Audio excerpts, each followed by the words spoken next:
now. This meeting is being recorded.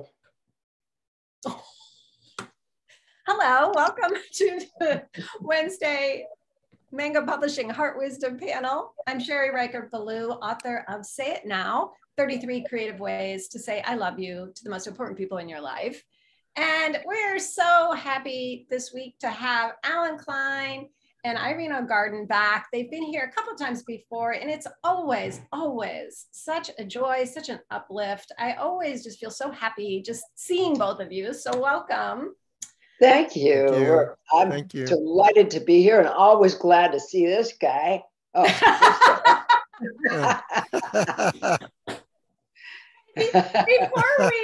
Before I have Allen and Irene introduce themselves, I'm going to have us just take one quick minute to kind of close our eyes and just take a nice deep breath. Really, really just feel yourself breathing in and breathing out. There's so much going on in our lives. There's obviously so much in the world right now, so much heartache, so much grief, and also, of course, so many joys and so much awe. And just to take a moment to get here grounded while we prepare to have a conversation about that, about finding the joy and the awe in the midst of so much that can make us heartsick.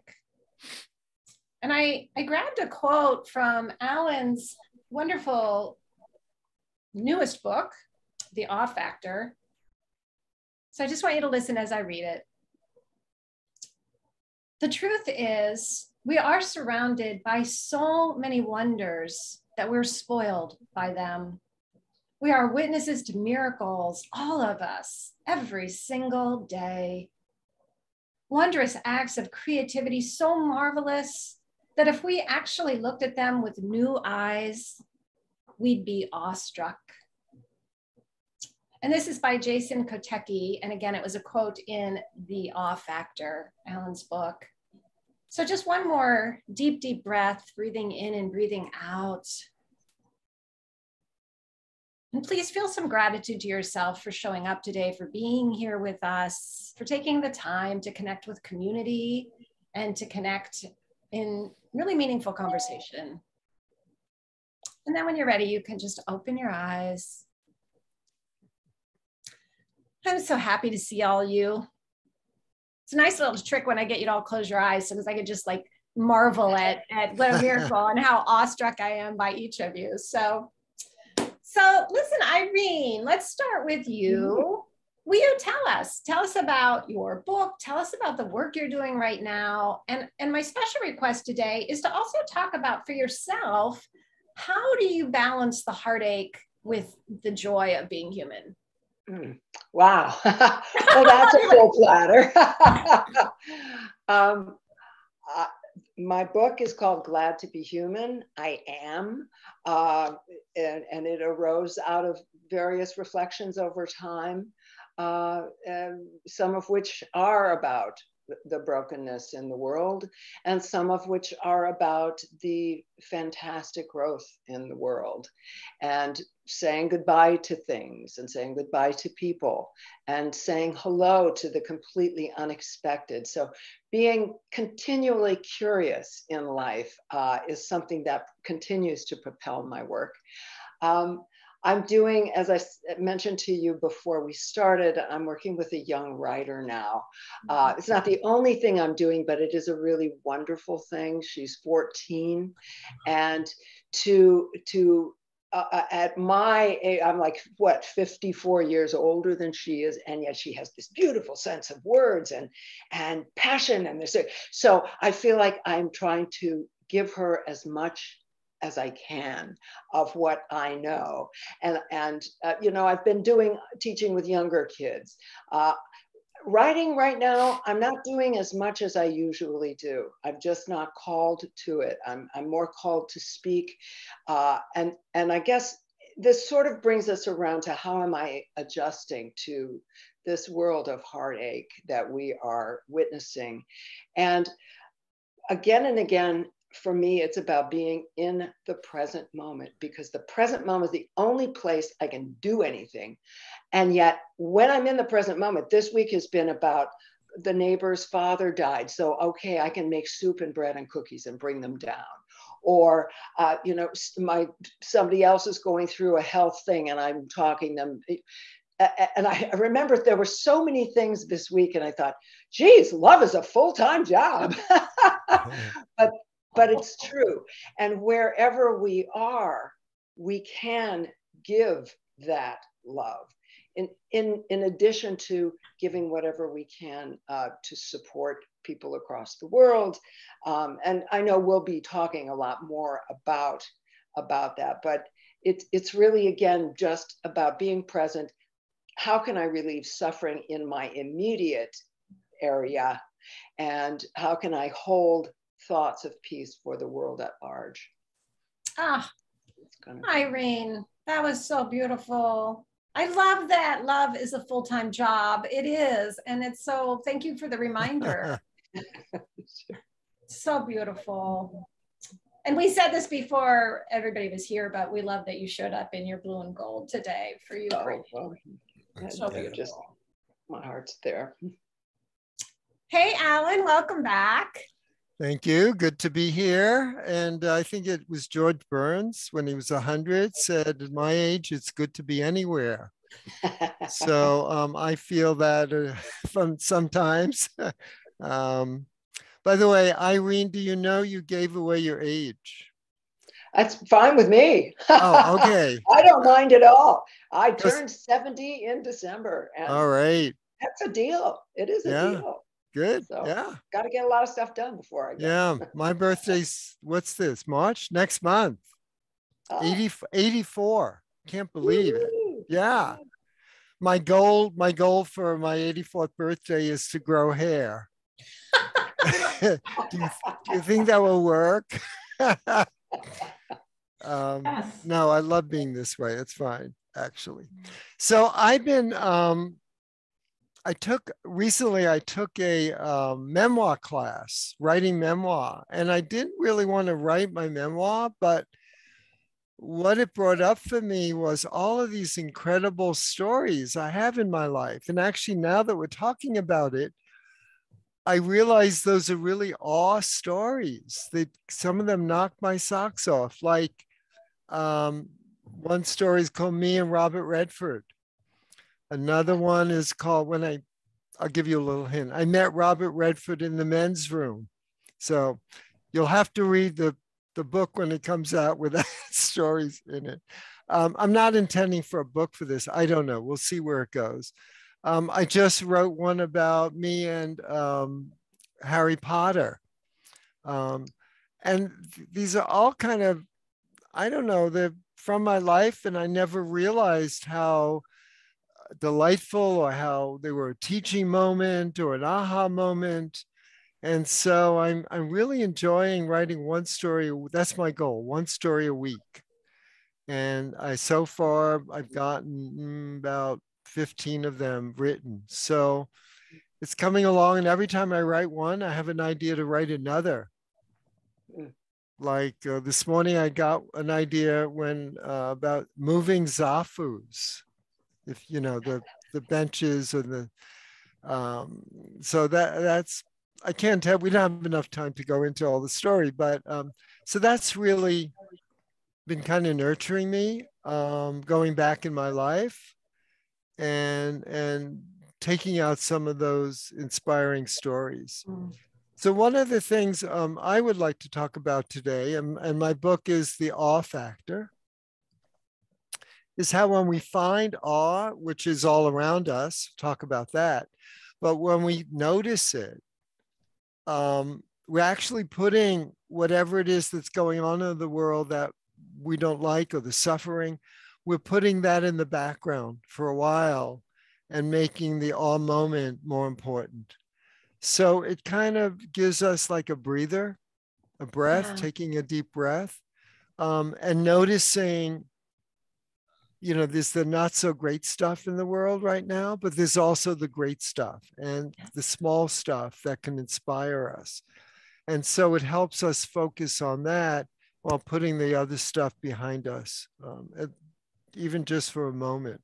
But it helps us move on and appreciate and have gratitude for all of the wonderful things in our life that we do have, in spite of everything else that's going on.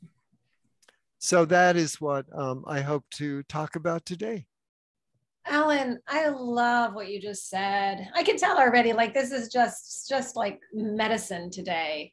Because partly when you were saying that, Allen, about setting things aside, just even for a moment, right? In my experience, and it's partly why I love to open these the way we do, looking at beautiful things, because I find that when we set that really, really hard stuff aside just for a moment or two, I get like a renewed energy, and it makes me feel also generous. And it goes back to what Irene was saying about, from that place, I'm more likely to be able to take action that might be loving or serving in some way, rather than to just feel overwhelmed with grief. Mm-hmm. And so both of you already have brought in such great things for us to look at, some angles on this. Okay, so can we leave now?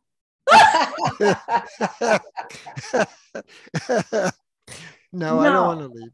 No, I haven't had nearly my fill of you guys. Okay, I'll stay. So I know that each of you brought something to read, and I have a feeling that might be a great place for us to start, and then we'll launch from there into some of the places that you really want to talk about more about this topic. Irene, do you want to start us off? Sure.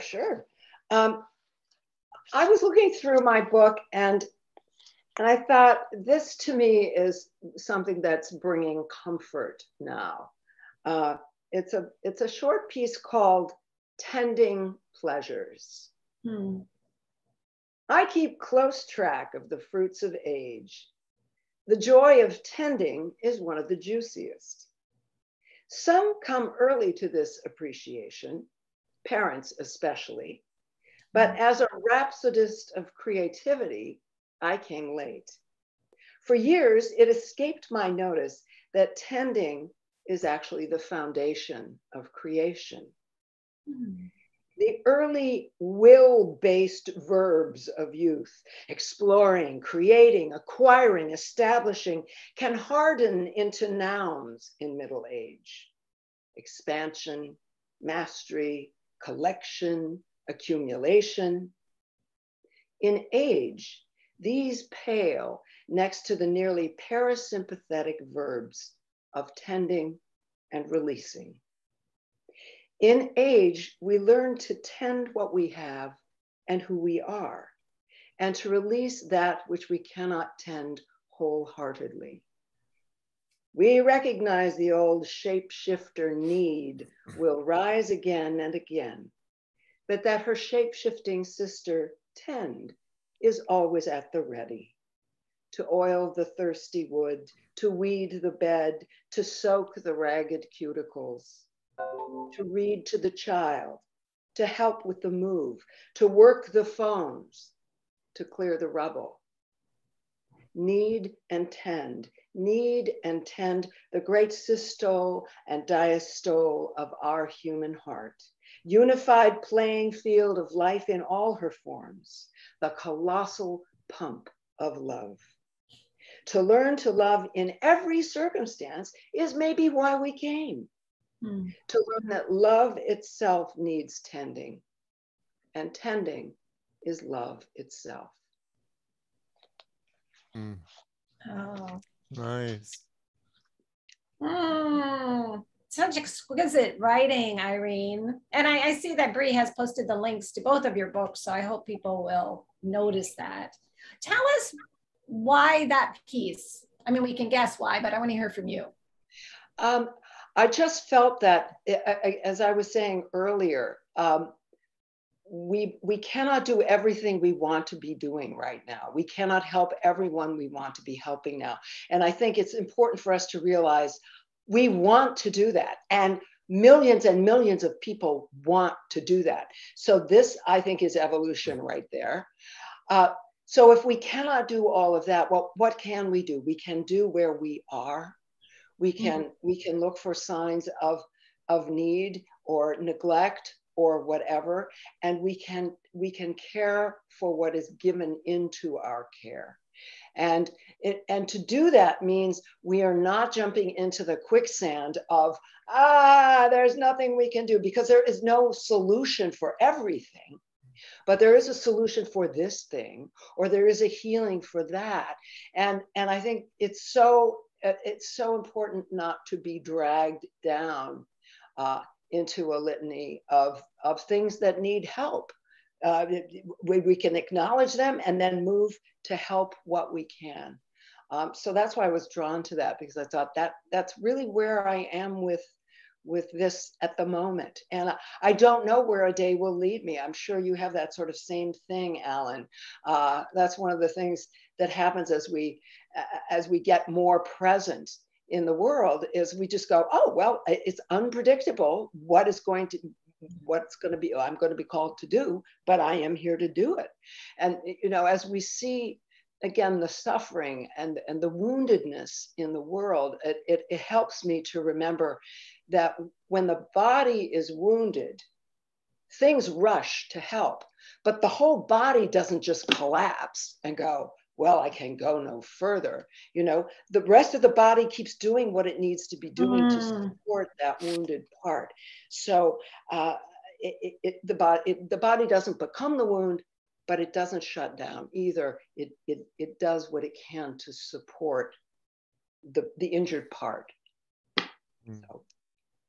Oh, thank you. Thank you, Irene. So beautiful. Yeah, thank you. Alan, hi. Hi. So you want me to follow that? That was fabulous. Thank you, Irene.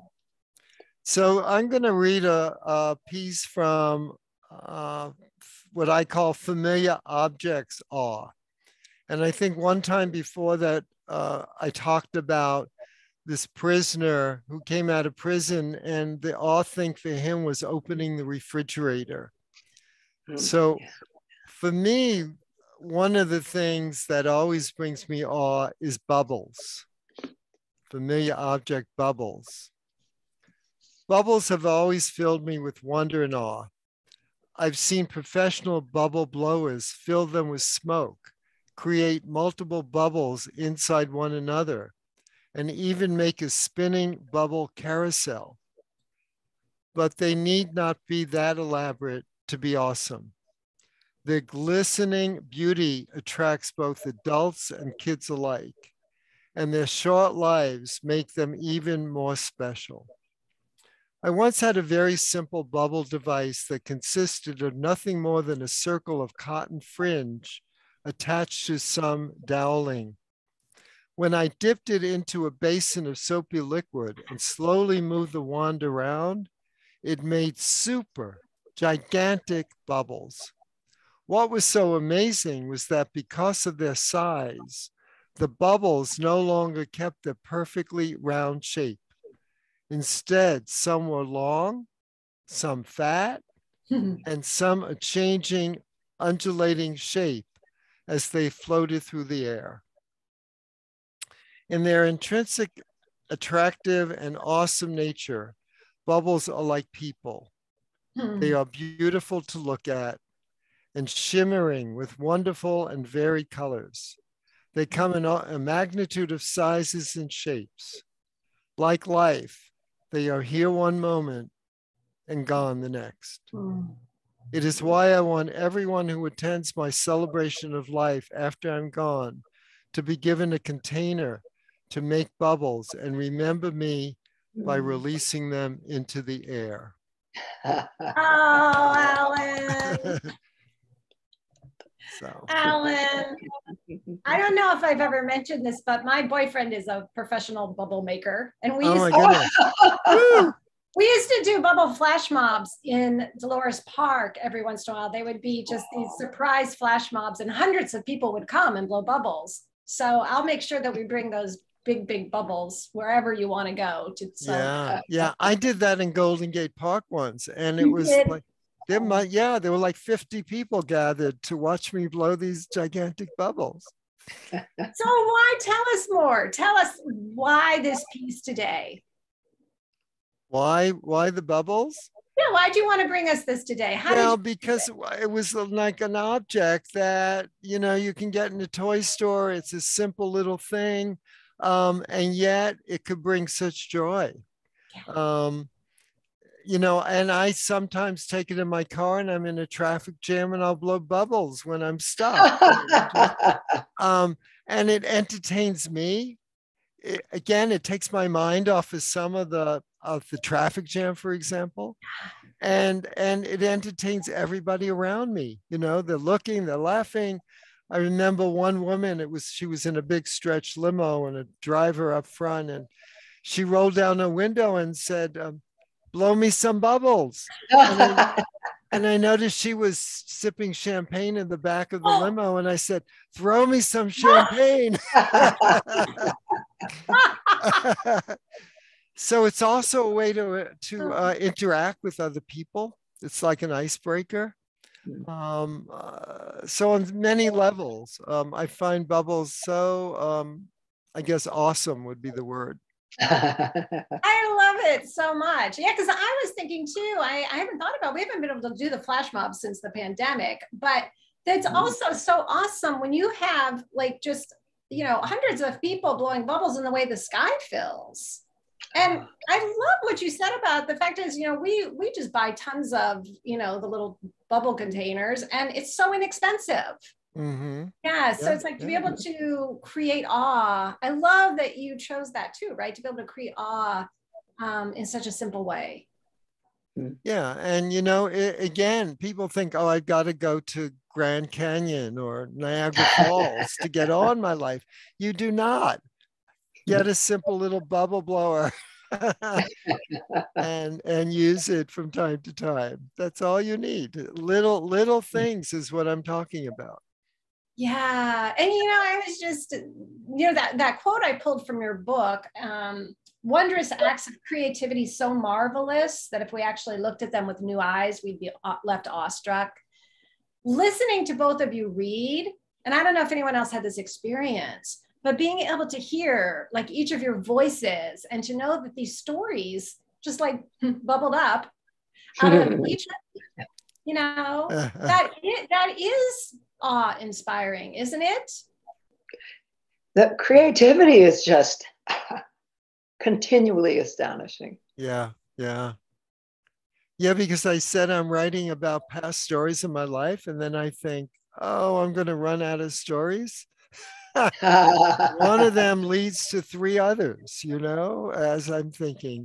So creativity is incredible. Yeah. And, speaking about creativity, if people want to get a more physical kind of awe in their life, they might want to draw some awe thing in their life. Maybe their baby's face, or, just maybe the flower in the back, the rose that Irene talked about, maybe draw a flower or whatever it is, but just put it down on paper to make it come so it doesn't leave your memory. You have it to look at. That was an awe moment. And I know I love that. Yeah.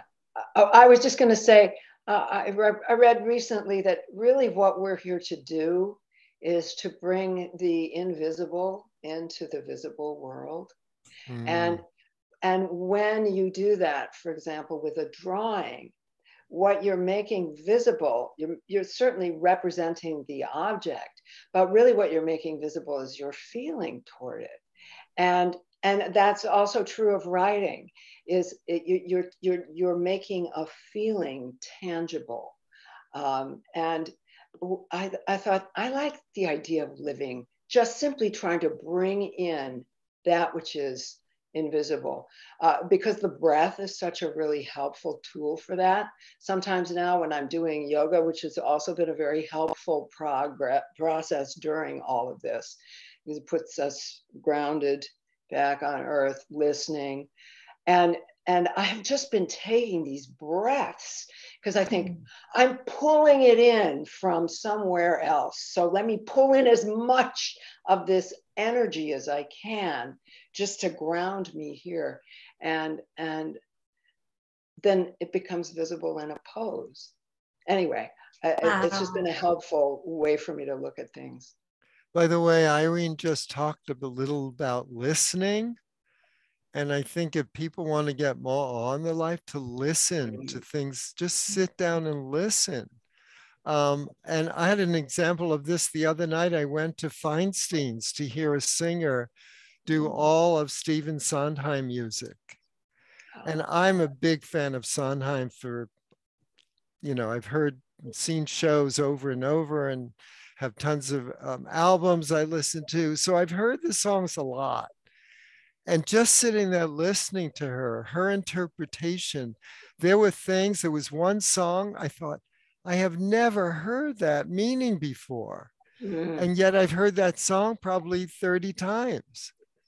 And it was just a matter of sitting down again and listening, and her interpretation of it that helped me see new things in something old, just by listening. Yeah. Wow. I just wanted to open it up to see if anybody who was here, and Brenda, I'd love to start with you if you have anything. I don't want to put you on the spot, but to see if anyone wanted to join the conversation. Okay. Well, I mean, things that give me daily awe are other people. I mean, sometimes it'll just be like an unexpected thing they say, or they make me laugh, or I just see how kind they are. And so like, I mean, I love a beautiful tree and a dreamy blue sky and clouds as best as any gal. But it's usually other people that give me my like sort of awe boost. And I'm just like, oh my God, they're so cool. I love that. Or it'll make me think, and I'll see like, well, what can I do to like, actually spread a little more awe? So maybe we need random acts of awe or something. I like that. Yes. That's good. I love that. Rachel. The thing I love about awe, awe is a big center point of my writing and the things I do, because awe is only available in the present moment. You can't feel awe if you're not present. So if I want to talk to someone about getting to a present moment, awe is a great pathway to it, because if you can reach awe, you're present, and you're present in this beautiful energy from that. And what I've started doing is, when I'm in the awe, that's when I pray. That's when I send loving vibes out to people, because a big part of what I do is, represent figure out how to represent what I stand for.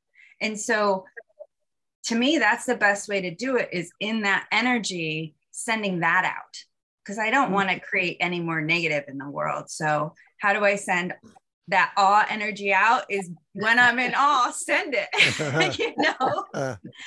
So to me, awe is the most beautiful miracle we have, because it represents just that beingness and being in that loving energy of that moment of wherever you are, and you create it by feeling it towards whatever you're feeling it towards. And it's different for everybody. And I just love that. Beautiful. You just gave me an idea. Thank you. I should be sending out awgrams. Love that. To people. Yeah. So get the first one then, right? All right. Yes. So I'm gonna try that. See, I love that idea. Yeah. Well, and I love, Rachel, what you just had me thinking is, so far in the time we've been together, we've gotten, I think, at least two, probably more, but two pathways into being in awe. One of them was when Irene talked about presence, and then Allen talked about listening. And it makes me wonder, first of all, did I miss any others that we've talked about? But other, like, what other ideas do you guys have about what are the pathways in? What's the doorway to feeling awe? I can read some awe affirmation. I really, as a writer particularly, and as a speaker, the power of words, of course. Any writer, you know, is into the power of words. So if you want more awe, I think another pathway is to have affirmations that may help bring in more awe to your life. So I just would like to read a couple that are in the book to help people. You can create your own, but these are some from the book. My life is filled with awe. So imagine if you woke up in the morning and you said that over and over. My life is filled with awe. My life is filled with awe. I notice and celebrate the awe that surrounds me. I notice and celebrate the awe that surrounds me. Every day I am awed by the wonders in the world.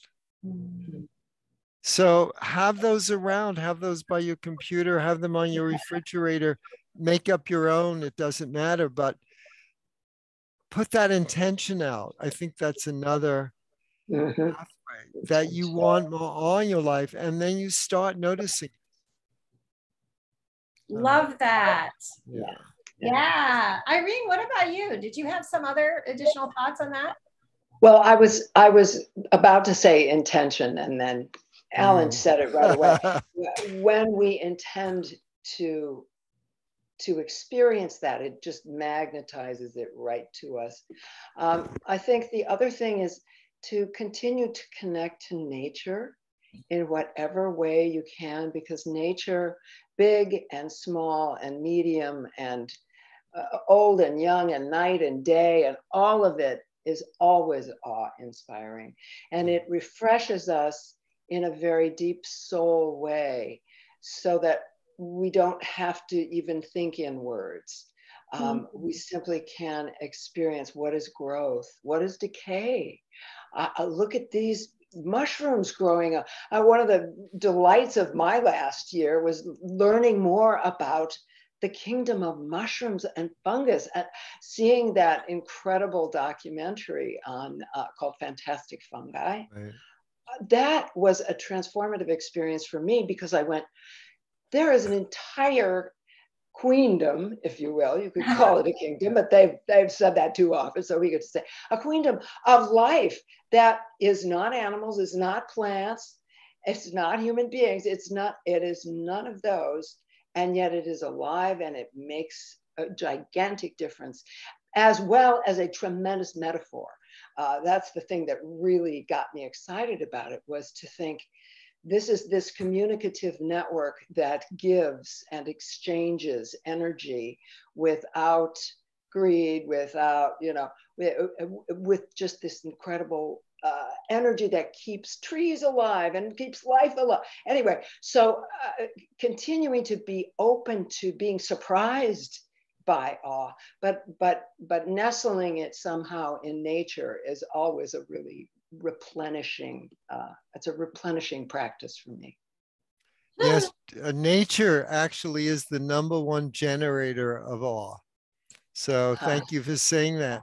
And it's a great segue. I would like to talk about, since we talked about roses and daffodils, maybe daffodils before we got on the call, but we did talk about them amongst ourselves.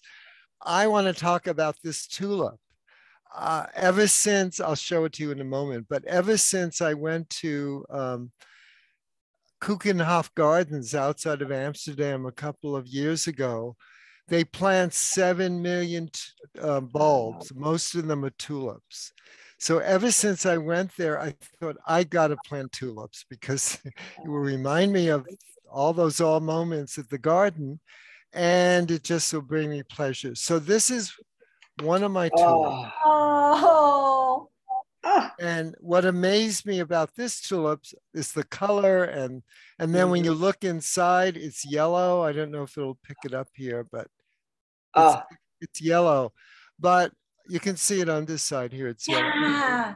But I showed this to my daughter and she said, Dad, those are called Rembrandt tulips.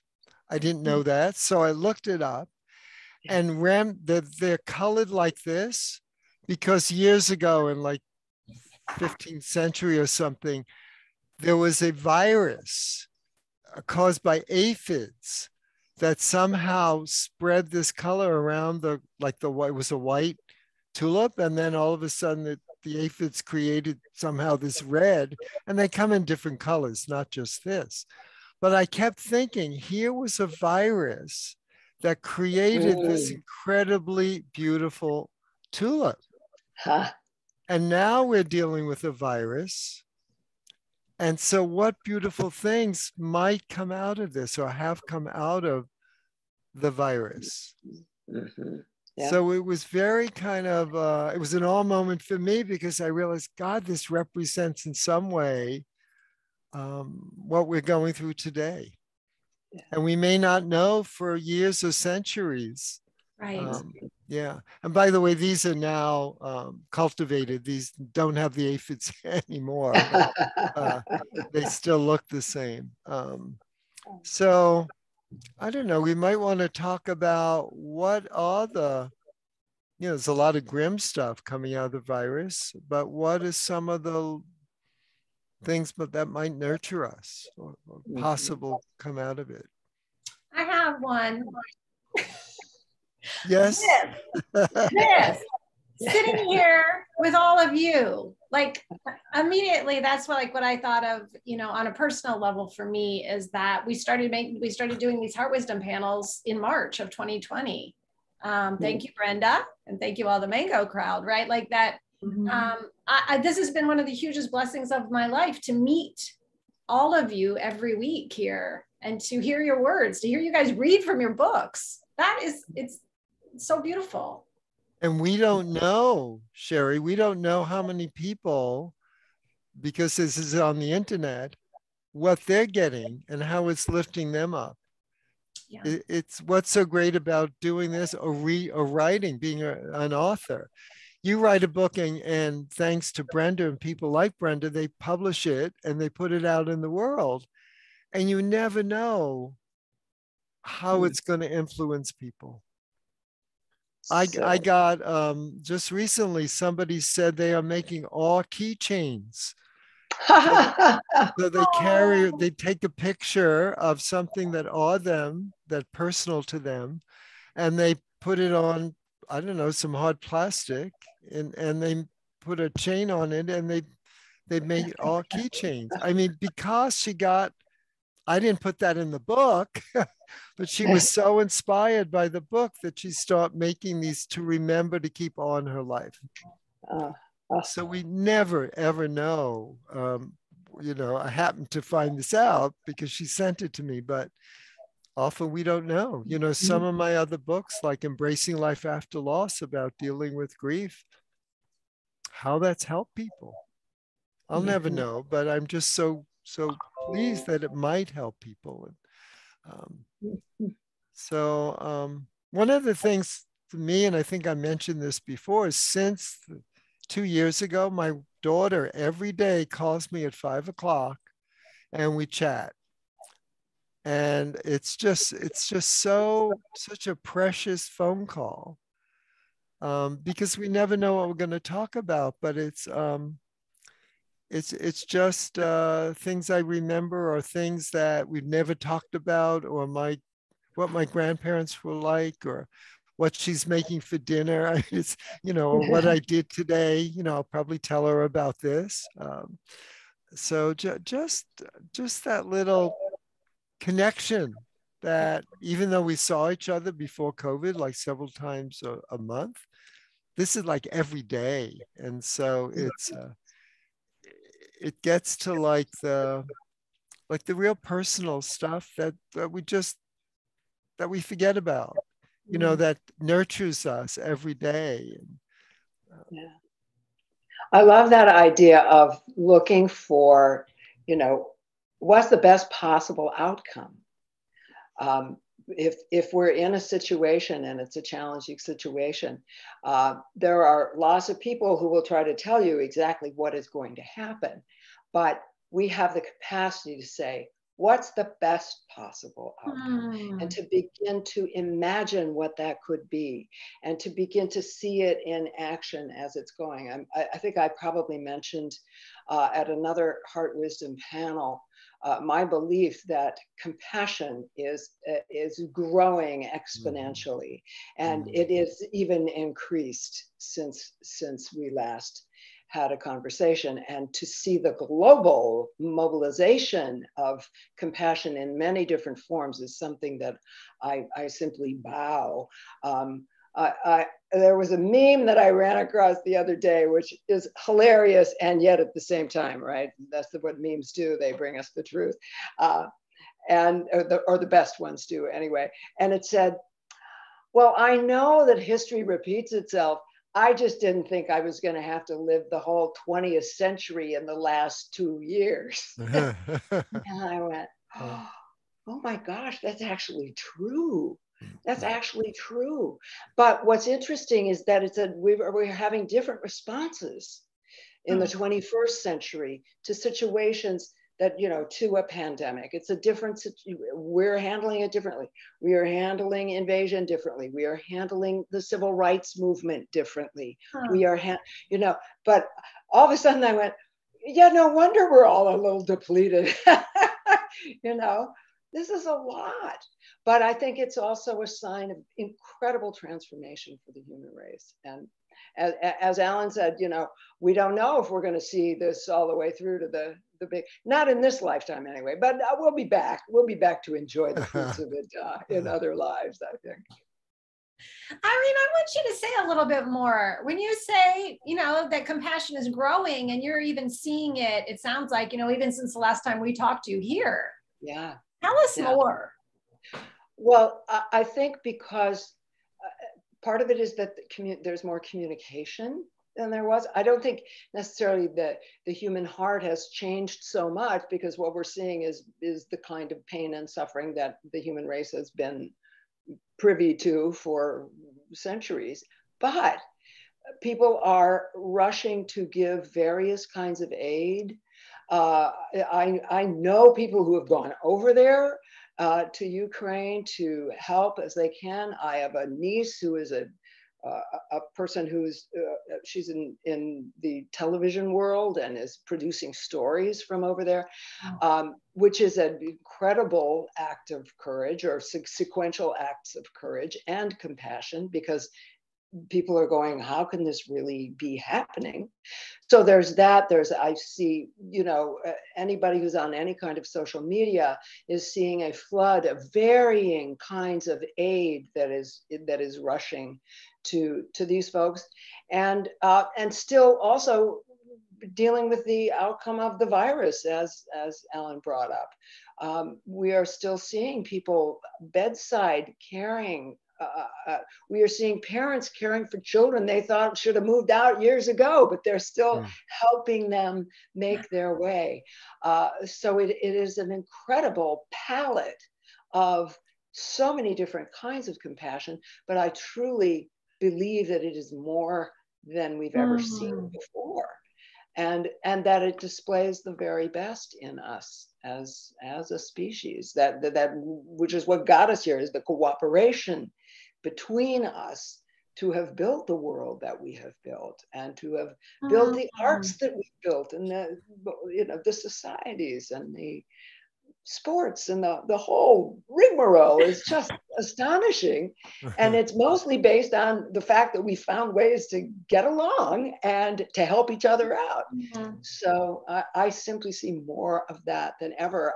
And I'm hoping that it won't be necessary for us to have such a sharp contrast between compassionate behavior and, other types of behavior, that the compassion doesn't need a big dramatic whatever in order to be activated, but it may have needed that in order for us to witness it and to say, oh my goodness, this is the human being.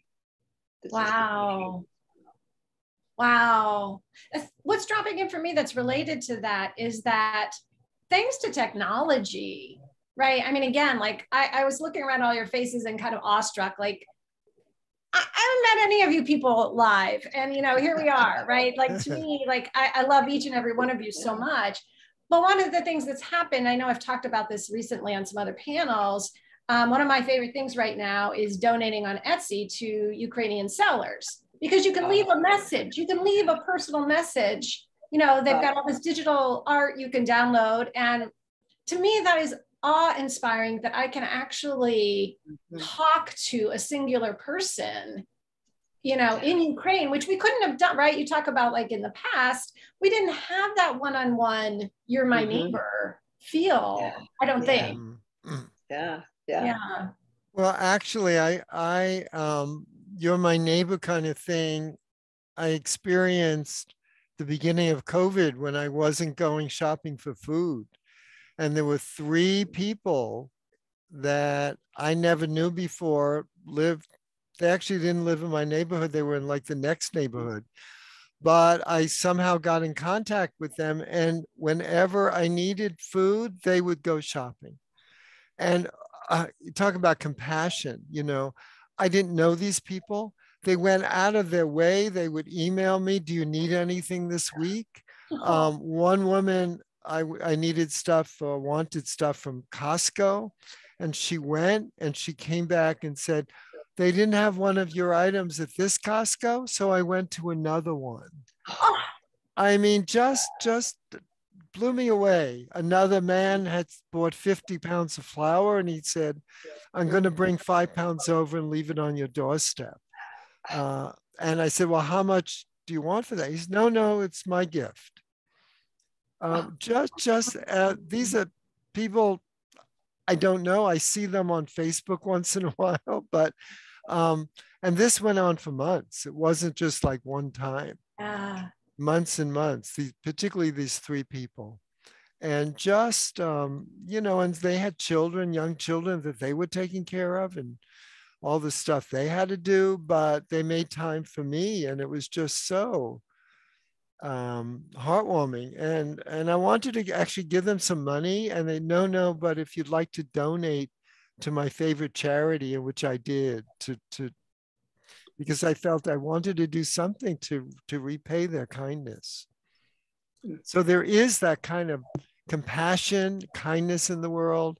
And now with the Russian-Ukraine war, we're seeing so many countries step up to the plate and support Ukraine in this.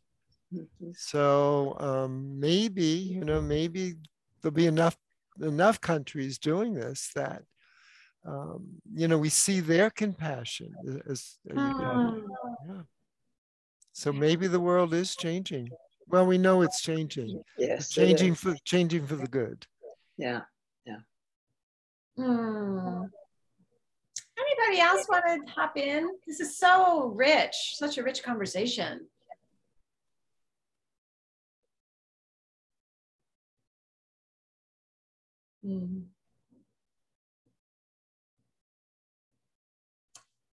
Ms. Rachel? One of the things that I love about what this pandemic has done for us is it has got help to places that didn't have help before. You think of people who suffer from addiction in rural areas who couldn't get to programs. Now they're available on Zoom. You think of mental health. Now insurances are approving therapists to give mental health via Zoom. So, which was never accepted before. And so it's like it opened us up to, and doctors communicating with other doctors for the health of their patients via Zoom. I mean, it opened doors that were there, but nobody saw them, until the pandemic. And those same doors are helping people communicate with people from the Ukraine. You think of like Airbnb and people who are getting Airbnbs from Ukrainian people just to send that money directly to, you know, people from their Ukraine.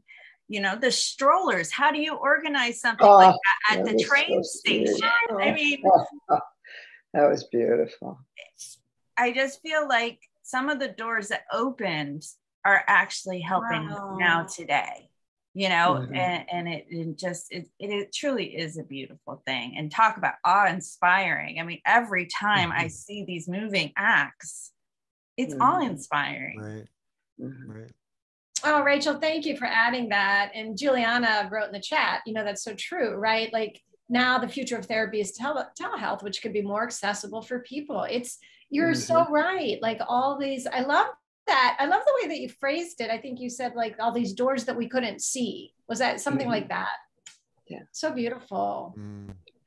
And one other possible outcome, we don't know, but it seems that more people are questioning the use of fossil fuels as a result of this conflict in Ukraine. And one outcome may be that people say, you know what, let's not go down that road anymore. Let us, as a human race, let's rethink what energy is, how it is produced, and the consequences of its production. So I imagine a really good outcome in that direction. I love this. Yeah.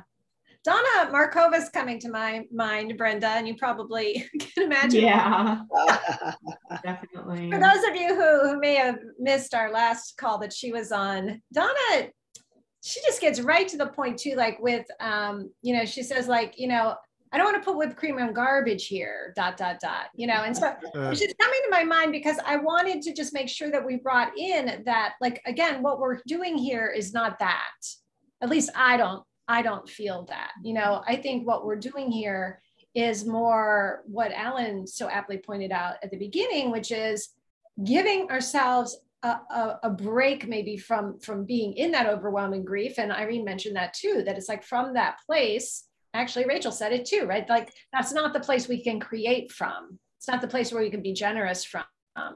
Right. And so I just wanted to bring in Donna because she just popped into my mind as if she wanted to be here with us right now. And she has such an important point about that, right? Like we don't want to just stay in this place of Pollyanna, like let's all look at all the great things happening because of these things. Because we also want to be, as you have all pointed out, we want to be in action with our compassion. We want to make our love a full-time job. That now, Irene, that's going to be a bumper sticker for us all.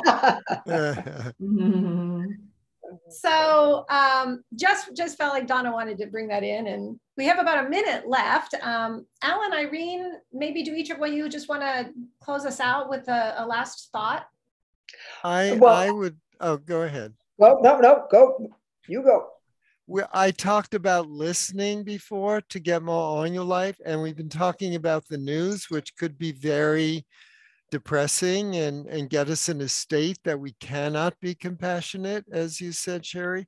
So I also want to point out not listening, like turn the news off once in a while. How many times do you have to hear where the Russians invaded this town or that town during the day? So just to help you balance, you know, one, look for the awe stuff in your life, but also keep abreast of what's happening in the world, but don't make that the biggest thing in your life right now, and leave some space for other things to that are less tragic to come into your life. And part of that is turning the news off once in a while. You know, because what I found is if anything major is happening in the world, I will know about it. Somehow somebody will call me, or it'll be on my internet, or so I don't have to listen to the news 8 hours a day. Yeah. Here. And I was simply going to thank Linda Allen, who was taking notes as we were speaking earlier. And she said, I I was going to write down love is a full-time job, which is what I said. And she wrote love is a full-time joy, which I think is great. Oh, right. So for me, that's a perfect place to leave it. And it underscores what I always say, and we all know is true. You matter, right? Like being here, sharing with us, you know, even if you don't say anything, your energy matters. It all contributes to the love that we're hoping to put out here. So that was so beautiful, Irene, to acknowledge Linda, and I mean it. You know, thank you. There's a million places you could be right now, and thank you for being here with us. We're here every Wednesday. Thank you so much. Much Allen, Irene, thank you both. Thank you. Thank you. Thanks, Sherry. Always great. Always wonderful. We'll see you all next week. Bye, Juliana. And Shelby, thanks for coming on camera. Hi. Bye, everyone. Bye. Thank you.